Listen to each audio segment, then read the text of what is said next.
Questo video è dedicato alla Fiat 1100 Musone. In particolare questo che vedete è un esemplare di 1100E, ovvero l'ultima versione della 1100 Musone introdotta nel 1949.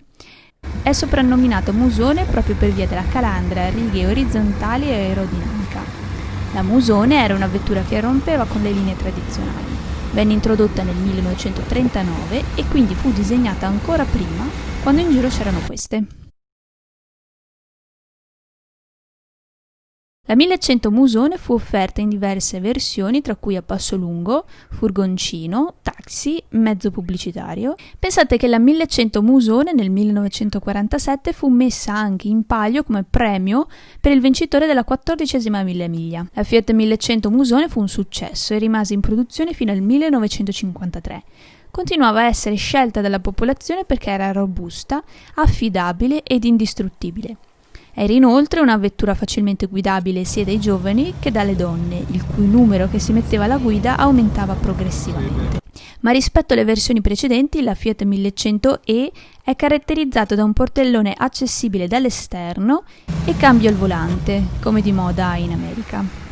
Sebbene la leva del cambio sia al volante, è particolarmente semplice innestare le marce. Sono 4 rapporti più retromarcia, di cui seconda, terza e quarta marcia sincronizzate. Ha un motore di cilindrata 1089, sviluppa 35 cavalli e ha un singolo carburatore. Anteriormente troviamo sospensione a ruote indipendenti con molle elicoidali e ammortizzatori idraulici, posteriormente invece a balestre e ammortizzatori idraulici telescopici. Nel 1952 la Fiat 1100 Musone costava poco più di 1 milione di lire. Se uno stipendio di un operaio era di circa 24.000 lire al mese, ci sarebbero voluti quasi 4 anni di stipendio per acquistarla. La Fiat 1100 fu una vettura versatile che accompagnò gli italiani nel loro lavoro dalle campagne alle città, verso l'industrializzazione d'Italia e il boom economico.